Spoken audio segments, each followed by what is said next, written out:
الحمد لله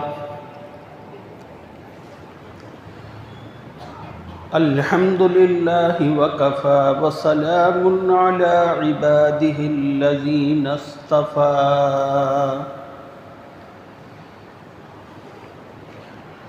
أما بعد فقد قال الله تبارك وتعالى في كلامه المجيد والفرقان الحميد أعوذ بالله من الشيطان الرجيم بسم الله الرحمن الرحيم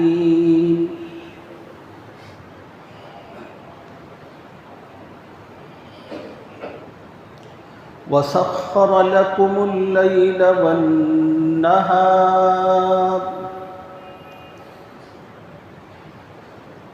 وسخر لكم الشمس والقمر والنجوم مسخرات بأمره إن في ذلك لآيات لقوم يعقلون صدق اللہ العظیم۔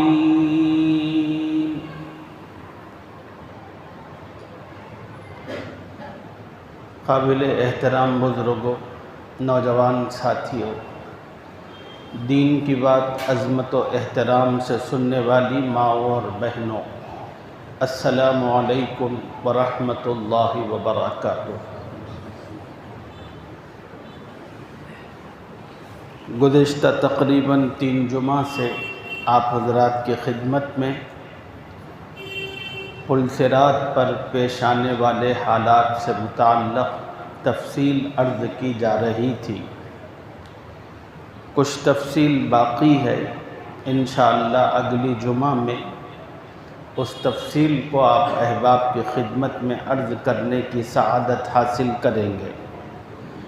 چونکہ نئے سال کی آمد کا موقع ہے، اس مناسبت سے کچھ ضروری باتیں اس جمعہ میں آپ احباب کی خدمت میں عرض کرنا ہے۔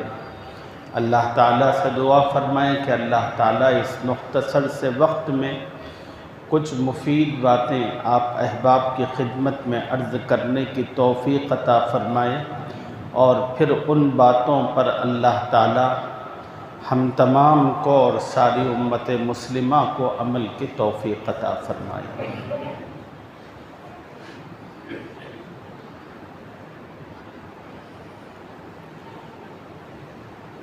میں نے خطبے میں آپ حضرات کے سامنے قرآن پاک کی ایک آیت مبارک تلاوت کی ہے۔ اس آیت کا تعلق سورۃ النحل سے ہے۔ اللہ تعالیٰ اس آیت سے پہلے جو آیتیں ہیں اور اس آیت مبارکہ کے بعد جو آیتیں ہیں، ان سب میں اپنی قدرت اور اپنی نشانیوں کا تذکرہ فرما رہے ہیں۔ اللہ نے اس آیت میں فرمایا وَسَخَّرَ لَكُمُ اللَّيْلَ وَالنَّهَارَ، اللہ نے تمہارے لیے دن اور رات کو مسخر کیا، یعنی اللہ تعالیٰ نے دن اور رات کو تمہارے کام میں لگا دیا۔ وَالشَّمْسَ وَالْقَمَرَ، اور اسی طرح اللہ تعالیٰ نے سورج اور چاند کو بھی تمہارے کام میں لگایا۔ ایک اور جگہ اللہ تعالیٰ نے فرمایا سورہ ابراہیم کے اندر وَالشَّمْسَ وَالْقَمَرَ دَائِبَيْنِ، اس سورج اور چاند کو اللہ تعالیٰ نے تمہارے لیے مسخر کیا جو مسلسل آتے رہتے ہیں۔ جب سے اللہ تعالیٰ نے یہ دنیا بنائی ہے، اس وقت سے اللہ نے سورج اور چاند کا ایک نظام رکھا ہے جو بغیر کسی وقفے اور رکاوٹ کے وہ جاری اور ساری ہے۔ والنجوم مسخرات بأمرہ، اور ستارے اور سیارات اللہ تعالیٰ ہی کے حکم سے مسخر کیے ہوئے ہیں۔ ان فی ذلک لآیات لقوم یعقلون، اس میں اللہ تعالیٰ کی طرف سے زبردست نشانیاں ہیں ان لوگوں کے لیے جو عقل رکھتے ہیں، جو دماغ رکھتے ہیں، جو سوچتے ہیں، جو غور و فکر کرتے ہیں۔ اس آیت مبارکہ میں اللہ تعالیٰ نے 4 چیزوں کا ذکر فرمایا: دن، رات، سورج اور چاند۔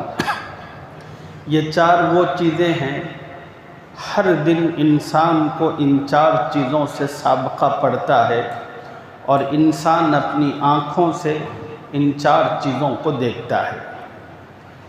اللہ تعالیٰ نے رات اس لیے بنائی تاکہ دنیا کے تمام انسان اور جاندار آرام کر سکیں، اور دن اللہ تعالیٰ نے اس لیے رکھا تمام انسان اور دیگر جاندار اپنی روزی روٹی کی تلاش اور اس کی جستجو کر سکے۔ چنانچہ دن ہوتا ہے تو تمام انسان نکل کھڑے ہوتے ہیں اپنے اپنے کاروبار اور اپنے اپنے معاملات کے لیے، اور دوسری طرف جنگل میں رہنے والے درندے، چرند و پرند بھی اپنی غذاؤں کی تلاش اور اس کے تگ و دود میں لگے رہتے ہیں، اور یہ سلسلہ شام تک چلتا ہے، اور شام جب ہوتی ہے تو سب کے سب تھکے ہارے آتے ہیں۔ اللہ نے ان کو جو قوت و طاقت دی ہوتی ہے وہ طاقت ختم ہوتی ہے، اور پھر انسان کا جسم کام کے لائق نہیں رہتا، ضرورت ہوتی ہے انسان کو ایک نئی قوت اور توانائی کی، تو اللہ تعالیٰ نے رات کا نظام رکھا اور انسان کو اس میں سلاتا ہے، اور وہ قوت جو انسان کے جسم سے نکل چکی ہے اللہ نیند کی وادیوں میں لے جا کر پھر اس کے جسم میں قوتوں کے خزانے رکھتے ہیں۔ والشمس والقمر، اور دن رات کے علاوہ دیگر 2 چیزیں جو ہمارے سامنے رہتی ہیں، ایک سورج ہے اور ایک چاند ہے۔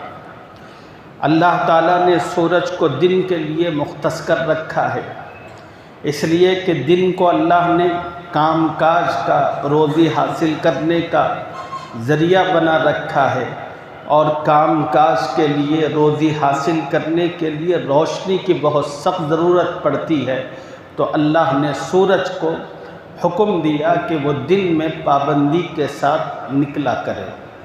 چنانچہ وہ سورج پوری آب و تاب کے ساتھ نکلتا ہے، اپنی روشن کرنیں بکھیر کر سارے عالم کو منور کرتا ہے۔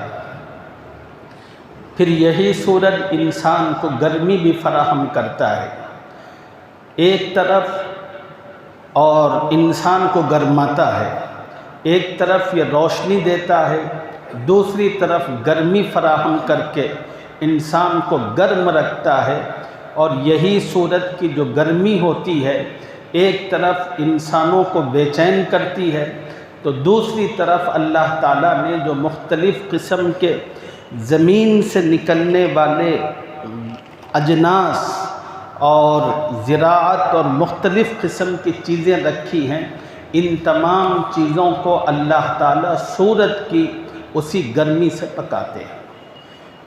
سورج کی اگر گرمی نہ ہو تو کوئی فصل پک کر تیار نہیں ہو سکتی، فصلیں جو بنتی ہیں وہ سورج کی گرمیوں سے بنتی ہیں، اور پھر وہ انسانوں کے اور دیگر جانداروں کے استعمال کے قابل ہوتی ہیں۔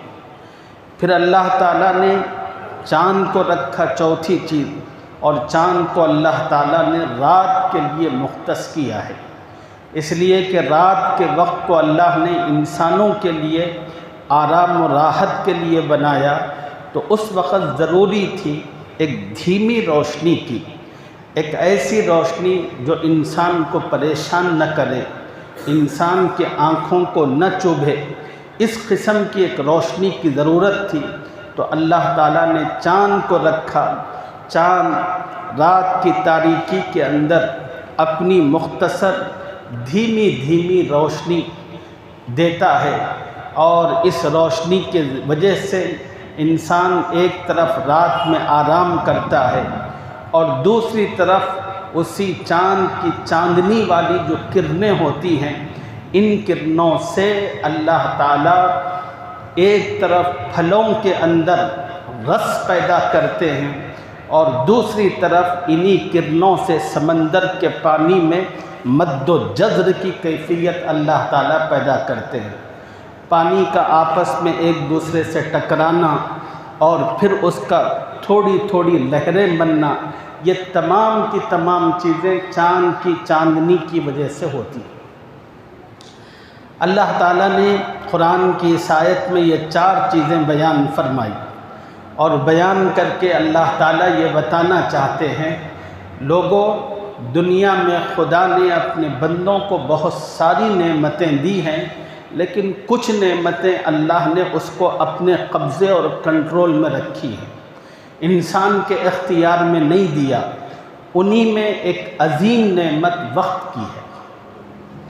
اس تفصیل اس آیت مبارکہ کو آپ کی خدمت میں رکھنے کا مقصد یہی ہے تاکہ آپ اچھی طرح سمجھ لیں، وقت اللہ کی وہ عظیم نعمت ہے جو اللہ کے قبضۂ قدرت میں ہے۔ اللہ نے کسی انسان کے کنٹرول میں اس نعمت کو نہیں دیا۔ انسان اس نعمت کو، اس وقت کو نہ خرید سکتا ہے، نہ روک سکتا ہے، نہ حاصل کر سکتا ہے۔ قرآن پاک میں اللہ تعالیٰ نے مختلف مقامات پر بیان فرمایا، ان اجل اللہ اذا جاء لا یؤخر، اللہ کا جب کوئی فیصلہ گھڑی آنی ہوتی ہے وہ ٹلتی نہیں ہے، وقت پر آتی ہے۔ لا یستأخرون ساعۃ ولا یستقدمون، اور جب اللہ کا وہ فیصلہ آتا ہے نہ ایک سیکنڈ کے لیے وہ آگے بڑھتا ہے، نہ ایک سیکنڈ کے لیے پیچھے ہوتا ہے۔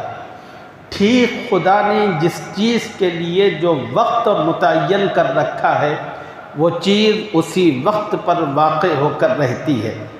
یہ تمام کی تمام باتیں کلام پاک کی یہ سمجھانے اور بتانے کے لیے بہت کافی ہیں کہ وقت اللہ کے قبضہ قدرت میں ہے۔ اگر یہ انسانوں کے قبضے میں ہوتا، دنیا کے جو بڑے بڑے مالدار اور بلینر لوگ ہیں وہ اپنی دولتوں کے انبار لٹا کر اس وقت کے کچھ حصے کو خریدنے اور حاصل کرنے کی ضرور جستجو اور کوشش کرتے، لیکن اس طرح کی احمقانہ کوششیں پچھلے زمانے میں بھی اور آج کے زمانے میں بھی لوگ کر رہے ہیں، لیکن وہ کچھ بھی کوشش کر لیں اس میں کامیابی حاصل نہیں ہو سکتی، کیونکہ اللہ نے وقت انسانوں کے اختیار میں نہیں رکھا، وقت اللہ نے اپنے ہاتھ میں اور قبضہ قدرت میں رکھا۔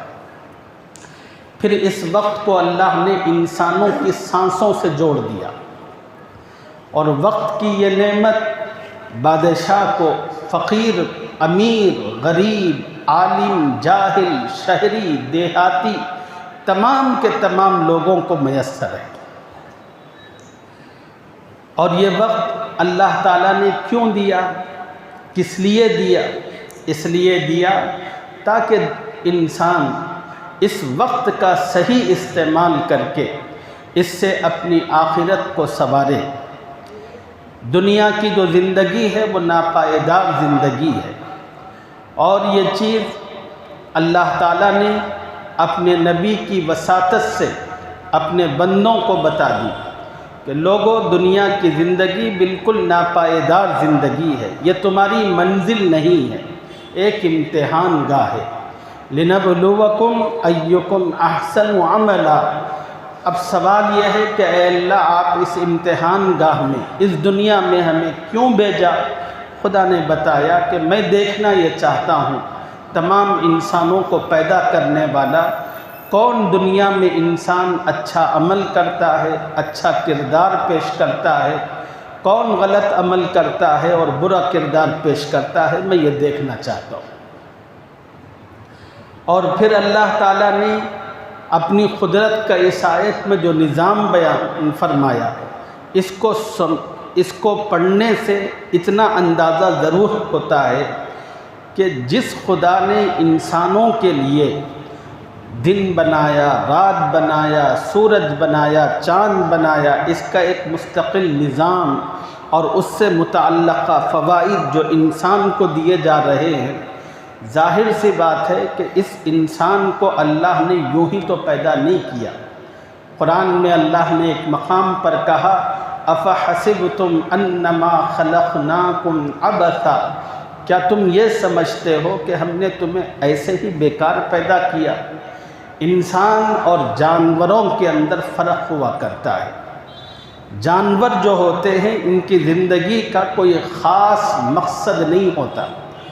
جانور کی زندگی میں کھانا پینا سونا، اللہ تعالیٰ نے اس کو ایک مخصوص طور پر جو ذمہ داری دی ہے اس ذمہ داری کو ادا کرنا اور ختم ہو جانا۔ قیامت کے دن نہ کوئی حساب و کتاب، نہ جزا و سزا، کوئی معاملہ نہیں۔ انسان کا معاملہ ویسا نہیں ہے۔ انسان کو اللہ نے اپنی ساری مخلوق میں اشرف المخلوق بنایا، اور اللہ تعالیٰ نے انسان کو ایک مقصد دے کر پیدا فرمایا۔ ایک مقام پر اللہ تعالیٰ نے فرمایا لوگوں، ہم نے تمہیں اپنی عبادت و بندگی کے لیے پیدا فرمایا ہے۔ انسان کو پیدا کرنے کا مقصد اللہ کی بندگی کرنا۔ خدا کی بندگی کیسے اور کس طرح ہو، اس کے لیے اللہ نے دو چیزیں دی، ایک قرآن مجید اور دوسرے حضرت محمد الرسول اللہ صلی اللہ علیہ وسلم کی ذات اقدس۔ اور اللہ نے نبی کریم صلی اللہ علیہ وسلم کی ذات اقدس کو انسانوں کے لیے آئیڈیل اور نمونہ بنایا، اور بنا کر انسان کو پیغام دیا، اے انسان، تیرے پیدا کیے جانے کا مقصد اللہ کی بندگی ہے، اور خدا کی بندگی کرنی کیسے ہے؟ قرآن کی تعلیم کے مطابق، نبی کے اسوے کی روشنی کے اندر۔ اور جو زندگی، جو بندگی ان دونوں معیارات پر ہوگی وہ اللہ کے نزدیک قابل قبول ہوگی، اور جو بندگی ان دو معیارات سے ہٹ کر قرآن اور نبی کی ذات سے اللہ تعالیٰ کے یہاں وہ مردود ہے، مقبول نہیں ہے۔ یہ وہ کھلی کھلی باتیں تھیں جو اللہ تعالیٰ نے ہمیں بتا دی، اور اللہ نے یہ بھی بتایا دیکھو دنیا میں انسان کو جو زندگی دی جاتی ہے وہ فقط ایک مرتبہ دی جاتی ہے۔ جس طرح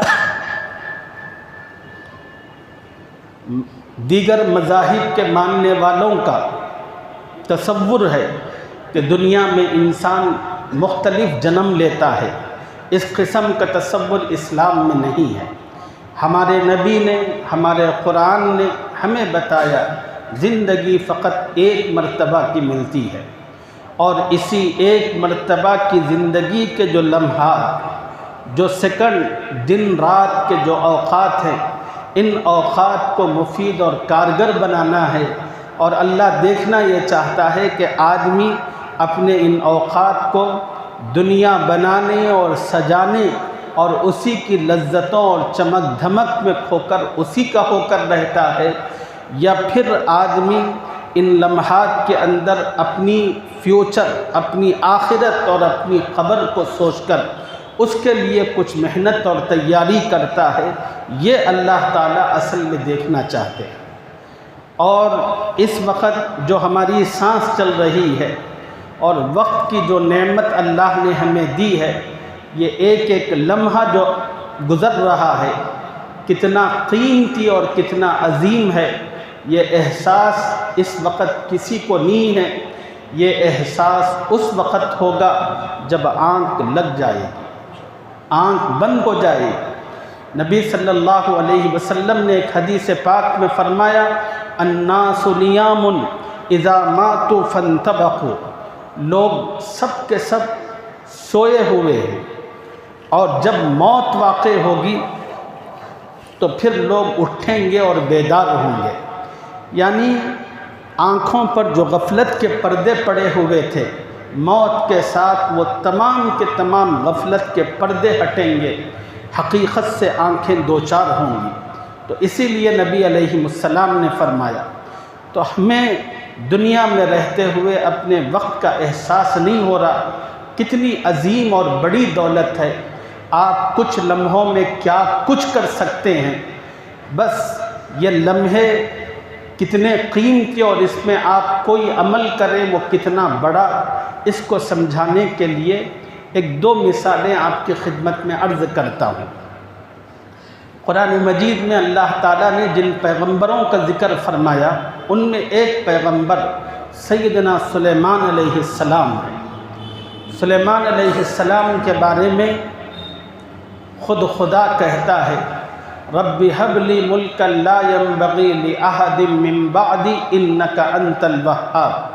سلیمان علیہ السلام نے اللہ سے دعا کی پروردگار مجھے ایک ایسی حکومت و سلطنت عطا فرما جس شان والی حکومت و سلطنت مجھ سے پہلے کسی کو حاصل نہ ہو، جو نہ میرے بعد ملے نہ مجھ سے پہلے۔ انک انت الوہاب، اس لیے کہ آپ عطا کرنے والے ہیں، آپ جو چاہیں دے سکتے ہیں، تمام قوتوں کے مالک آپ ہیں۔ تو اللہ نے سلیمان علیہ السلام کی دعا قبول فرمائی اور ان کو اللہ نے اتنی شاندار اور بے مثال حکومت دی، قرآن میں اس کی تفصیل موجود ہے۔ اللہ نے سلیمان علیہ السلام کے لیے انسانوں کو مسخر کیا، جنات کو مسخر کیا، ہواؤں کو اللہ تعالیٰ نے ان کے کنٹرول میں کر دیا، مختلف چرند و پرند کی بولی اللہ نے انہیں سکھائی، اور اس طرح کی بڑی شاندار اور زبردست حکومت ان کو دی۔ تمام جنات ان کے انڈر میں کام کرتے تھے۔ کچھ جنات سمندروں کی تہوں میں جا کر ان کے لیے ہیرے جواہرات اور موتی نکالتے تھے۔ کچھ طاقتور جنات ان کے لیے مختلف کام کرتے تھے اور زبردست قسم کی تعمیروں کے اندر وہ لگ جایا کرتے تھے۔ بیت المقدس جو انسانوں کا قبلہ اول ہے، اس کی تعمیر اللہ تعالیٰ نے حضرت سلیمان علیہ السلام کے وساطت سے کروائی اور یہ تعمیر جناتوں نے کی، اور سلیمان علیہ السلام نے انہی سے قبلہ اول کی تعمیر کا کام لیا، اور قرآن پاک میں اس کی تفصیل موجود ہے۔ ایسی بڑی شاندار حکومت، اور سلیمان علیہ السلام کو کہیں آنا اور جانا ہوتا تو ایک تخت تھا، اس تخت پر وہ وزراء کے ساتھ بیٹھتے تھے، اور ہواؤں کو اللہ نے ان کے انڈر کر دیا تھا۔ جہاں جانا ہوتا ہوا کو حکم کرتے اور ہوا اس تخت کو لے کر چلتی رہتی۔ سلیمان علیہ السلام ایک مرتبہ اپنے تمام وزیروں اور مشیروں کے ساتھ اس تخت پر بیٹھ کر ایک مقام سے دوسرے مقام پر جا رہے تھے۔ بڑی بلندی پر تھے، نیچے زمین پر ایک کسان اپنی زمین پر محنت کر رہا تھا۔ محنت کرتے کرتے اچانک اس کی نگاہ اٹھی اور سیدھے سلیمان علیہ السلام کے اڑتے ہوئے تخت پر پڑی، اور وہ مومن تھا۔ اس نے سلیمان علیہ السلام کے اس تخت کو اور ان کی شان و شوکت کو دیکھ کر بے ساختہ کہا سبحان اللہ، اللہ نے آل داؤد کو کیا شان و شوکت عطا فرما رکھی ہے۔ بس یہ جملہ اس نے کہا، اللہ تعالیٰ نے ہوا کو حکم دیا کہ اس کسان کی زبان سے جو جملہ نکلا ہے وہ سلیمان علیہ السلام کے کانوں تک پہنچے۔ چنانچہ اللہ نے اپنی قدرت سے وہ آواز پہنچائی اور سلیمان علیہ السلام کے کانوں تک وہ کسان کی آواز پہنچی، تو حضرت سلیمان نے اپنے اڑتے ہوئے تخت سے کہا کہ اب اس کسان کے پاس چلو۔ چنانچہ اپنے تخت کو اتارتے ہوئے کسان کے پاس لائے، اور لا کر سلیمان علیہ السلام نے کسان سے کہا میرے بھائی یہ بتا کہ ابھی تھوڑی دیر پہلے تو نے کیا کہا تھا؟ وہ بڑا حیرت زدہ ہوا، میں نے تو مختصر سی آواز میں ایک جملہ کہا تھا، سلیمان علیہ السلام کو کیسے پتہ چلا؟ پھر وہ کہنے لگا کہ میں نے کہا سبحان اللہ، آل داؤد کو اللہ نے کیا شان عطا فرمائی ہے۔ سلیمان علیہ السلام نے اس مومن سے کہا کہ سن بھائی، تو نے اپنی زبان سے ابھی جو جملہ کہا سبحان اللہ، یہ اتنا قیمتی، اتنا طاقتور، اتنا وزنی ہے۔ سلیمان اور اس کی پوری حکومت و سلطنت اور پوری قوت و طاقت جو اللہ نے اس کو عطا کر رکھی ہے، یہ پوری طاقت بھی اس جملے کے اجر و ثواب کے مقابلے میں ہیچ ہے، اس کی کوئی حیثیت نہیں۔ آپ اللہ کے دیا ہوا جو وقت ہے، جو زندگی ہے، اس کو خدا کو راضی کرنے میں اس قسم کے بے شمار جملوں کا استعمال کر کے اپنی زندگی کو اور اپنی آخرت کو قیمتی بنا سکتے ہیں۔ دنیا میں تو آپ کو زندگی میں اس کا احساس نہیں، اس کا احساس تو مرنے کے بعد ہوگا۔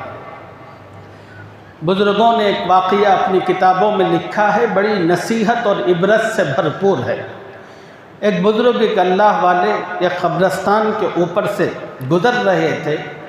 اللہ تعالیٰ نے اپنے اس بندے پر اچانک اس قبرستان کا حال منکشف کر دیا۔ اللہ کی قدرت ہے اور اللہ جب چاہیں اپنی قدرت کے کرشمے میں انسانوں کی نصیحت کے لیے دکھا سکتے ہیں۔ ایک حنبلی عالم دین ہیں، انہوں نے اس قسم کے واقعات پر مشتمل مستقل ایک کتاب تحریر کی ہے۔ دنیا میں کب کب اس طرح کے انوکھے واقعات ہوئے ہیں، اور یہ انوکھے واقعات کو مرتب کرنے کا مقصد لوگوں کو جگانا، خواب غفلت سے بیدار کرنا اور ان کو متنبہ کرنا ہے۔ اب لوگوں کا کام ہے کہ جب اس قسم کے واقعات آتے ہیں تو آپ ہنسیں یا مذاق اڑائیں یا اس کو سیریس لے کر اس کا جو پیغام ہے اس پیغام سے اپنی زندگی کو سنواریں۔ تو وہ بزرگ قبرستان سے گزر رہے تھے تو اللہ نے اس قبرستان میں جتنے مردے موجود تھے ان سب کا حال ان پر واضح کیا۔ تو ایک قبر میں دیکھا اس بزرگ نے کہ ایک صاحب ہیں قرآن پڑھ رہے ہیں۔ اس بزرگ کو بڑی حیرت ہوئی۔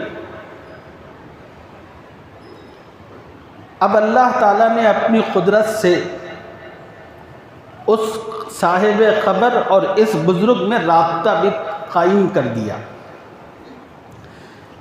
اب حیرت سے دیکھ کر وہ بزرگ صاحب قبر سے کہہ رہے تھے، بھئی ہم نے تو سنا تھا کہ عمل کا جو میدان ہے وہ دنیا ہے، قبر میں تو کوئی عمل کا موقع ہے نہیں۔ انسان قبر میں جانے کے بعد، مرنے کے بعد عمل ختم ہوتا ہے، لیکن بڑی حیرت ہو رہی ہے مجھے یہ دیکھ کر کہ تم اپنی قبر میں قرآن پڑھ رہے ہو۔ تو اس بزرگ نے کہا، اس صاحب قبر نے کہا کہ آپ نے جو سنا وہ صحیح سنا۔ عمل کا جتنا موقع ہے وہ بس دنیا ہی کا موقع ہے، زندگی کا موقع ہے۔ موت کے بعد عمل کا موقع، وقت ختم ہوتا ہے۔ پھر تم قبر میں اپنی قرآن پڑھ رہے ہو۔ تو وہ کہنے لگے، سنو، میں دنیا کے اندر عاشق قرآن تھا، قرآن کی خدمت کرتا تھا۔ جب میری موت واقع ہوئی اور منکر نکیر میرے پاس سوال و جواب کے لیے آئے، اللہ کی توفیق اور مدد سے میں نے ان کے سوال و جواب دے دیے۔ پھر اس کے بعد میں نے ان لوگوں سے اجازت طلب کی، قرآن کے بغیر مجھے دنیا میں چین نہیں آیا کرتا تھا، میں تھوڑا قرآن پڑھنا چاہتا ہوں، بس میں پڑھ رہا ہوں۔ پھر اب صاحب قبر اس بزرگ سے کہنے لگے، جب سے میری موت ہوئی ہے تب سے لے کر اب تک 70,000 مرتبہ قرآن پاک کا میں نے اپنی قبر میں ختم کیا ہے۔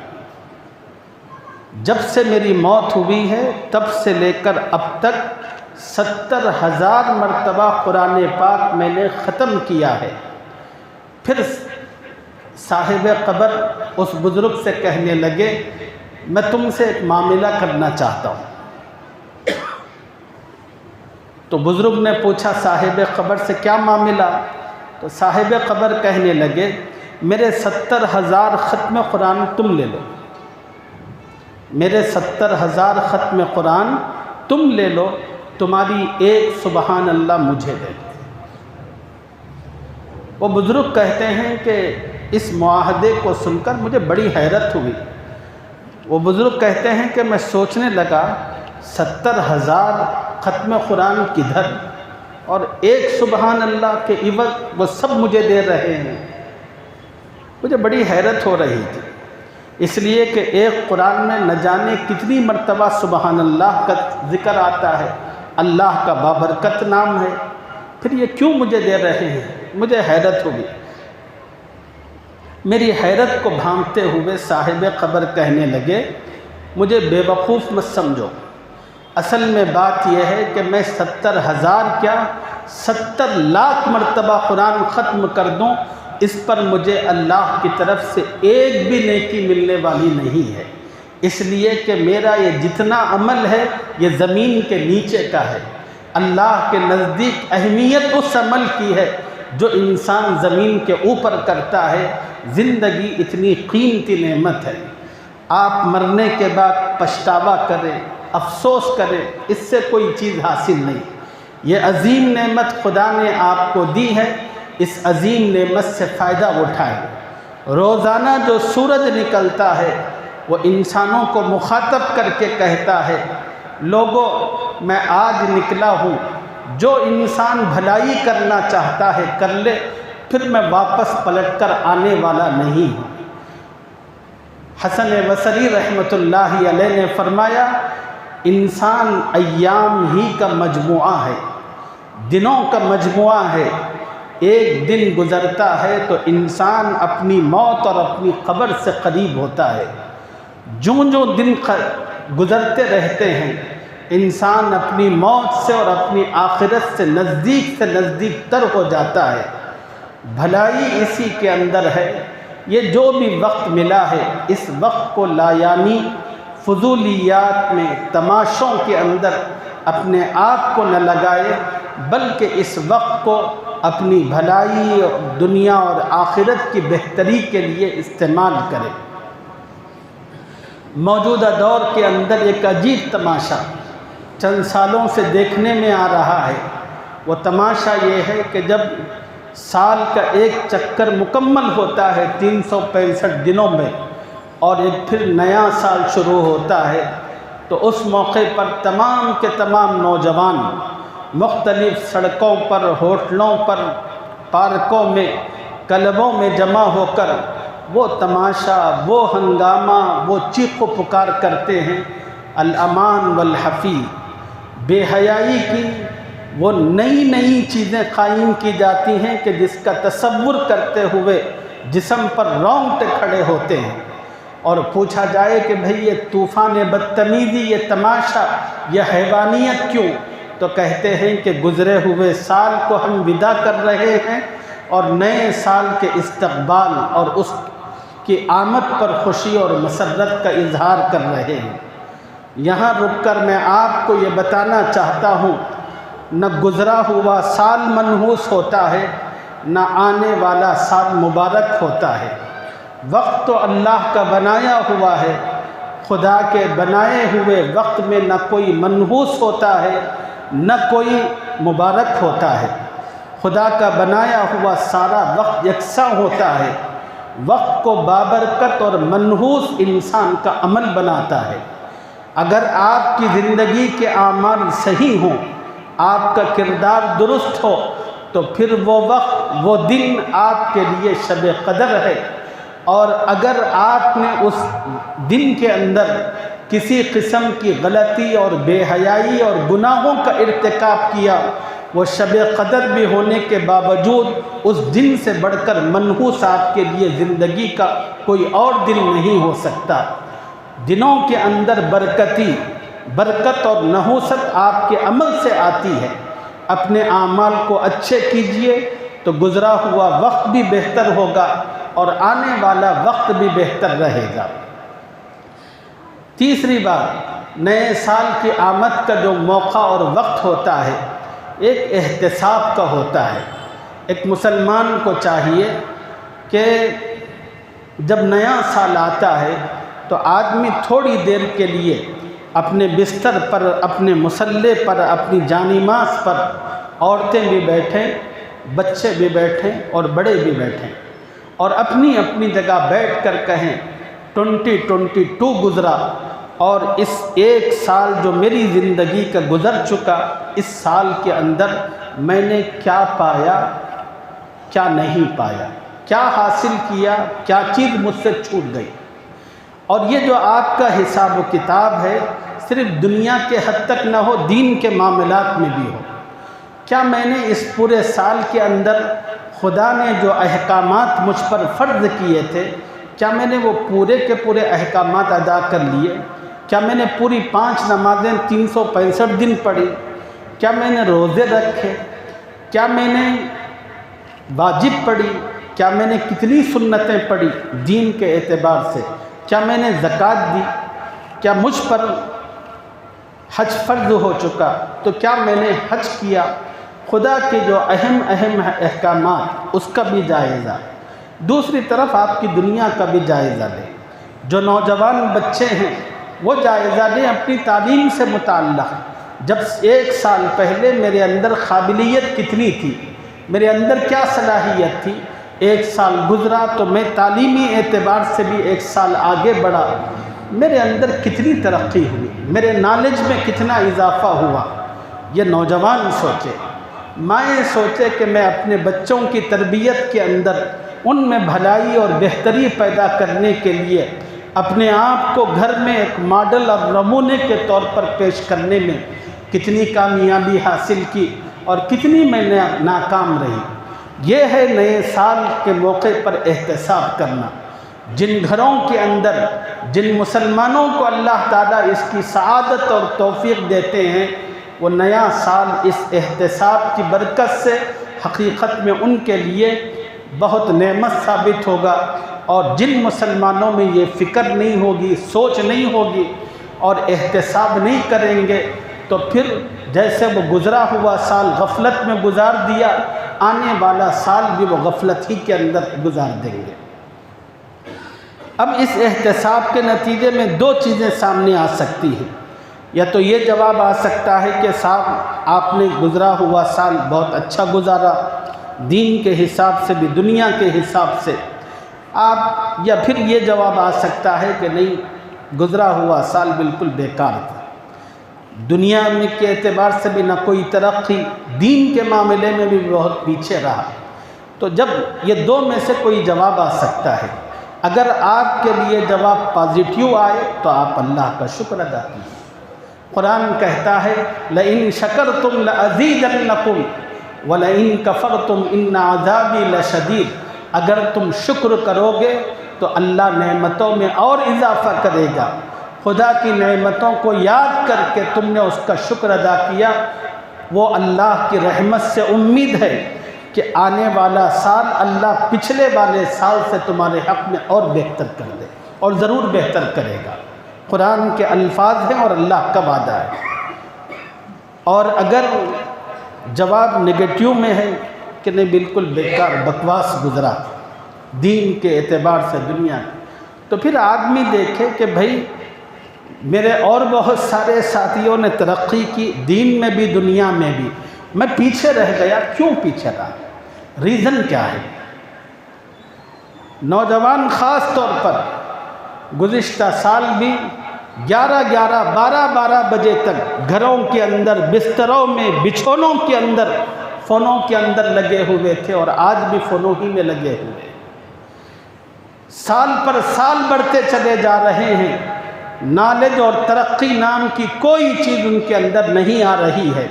عمر بڑھنے کے ساتھ انسان کے اخلاق اور کردار، دین کی معلومات اور ہر چیز کے اندر ڈیولپمنٹ اور بہتری آنی چاہیے، لیکن ان تمام چیزوں کے اندر ایک جمود طاری ہے۔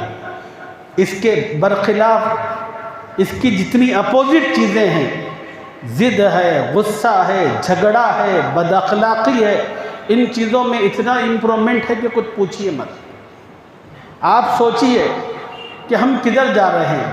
ابھی کل ایک بچے نے مجھ سے کہا کہ مولانا ہم ڈگری والوں کے امتحانات ہو رہے ہیں، دعا کیجئے اللہ تعالیٰ آسان فرمائے۔ یقیناً اللہ سے دعا ہے تمام بچوں کے لیے اللہ تعالیٰ امتحان کے مرحلے میں انہیں کامیابی عطا کرے۔ امتحان کا جو مرحلہ ہوتا ہے وہ امتحان ہی کا ہوتا ہے، چاہے وہ دنیا کا امتحان ہو، آخرت کا امتحان ہو۔ فرق اتنا ہے دنیا اور آخرت کے امتحان میں، دنیا کے امتحانوں میں ناکام ہونے کے باوجود کامیاب ہونے کا پھر ایک چانس ملتا ہے، اور آخرت کا جو امتحان ہے وہ بس ایک مرتبہ ہوتا ہے، جو کامیاب ہو گیا ہمیشہ کا کامیاب، اور جو ناکام ہوا وہ ہمیشہ کا ناکام، پھر اللہ تعالیٰ کے یہاں چانس نہیں ملتا۔ تو یہ جو امتحانات کا موقع ہوتا ہے اس میں کئی طرح کے بچے ہوتے ہیں۔ کچھ بچے وہ ہوتے ہیں جو شروع سے محنت کرتے ہیں، وہ جب امتحان کا وقت اور موقع آتا ہے تو ان کی محنتوں میں، ان کی مقدار اور کیفیتوں میں مزید اضافہ ہوتا ہے۔ عام طور پر اخبارات کے اندر انہی بچوں کی تصاویر چھپتی ہیں۔ اب وہ بچے جنہوں نے پورا سال آوارگی کے اندر، عیاشیوں کے اندر، مزوں میں، رنگینیوں کے اندر دوسروں کا مذاق اڑاتے ہوئے اپنا وقت گزارا، اب ایسے لوگوں کے لیے امتحان کا جو وقت ہوتا ہے وہ بڑی پریشانی کا ہوتا ہے۔ تو یہ جو نئے سال کی آمد کا موقع ہے یہ احتساب کا ہے۔ حساب و کتاب کیجئے، اپنا جائزہ لیجئے اور اپنی زندگی کو بہتر کرنے کی کوشش کیجئے۔ اللہ تعالیٰ سے دعا ہے کہ اللہ تعالیٰ اسلامی سال کی طرح انگریزی اس نئے آنے والے سال کو پوری انسانیت کے لیے، بالخصوص امت مسلمہ کے لیے خیر کا، نفع کا اور راحت کا اس کو سبب اور ذریعہ فرمائے۔ اللہ تعالیٰ اس سال کے اندر اس مسلمانوں کے اخلاق اور کردار کے اندر بہتری اور ترقی پیدا فرمائے، اور مسلمانوں کی مغلوبیت کو اللہ تعالیٰ ختم فرمائے، اور اسلام کا اور مسلمانوں کا حق تعالیٰ اپنے کرم سے بول بالا فرمائے۔ ہمارے وہ نوجوان جو انگریزی کلچر کی نقالی کر رہے ہیں اور اس کی نقل میں ڈوبے ہوئے ہیں، اللہ تعالیٰ اس نقل سے ان کو باہر نکلنے اور نبی علیہ السلام کی غلامی میں آنے کا انہیں موقع عطا فرمائے اور اس کی سمجھ عطا فرمائے۔ آمین یا رب العالمین۔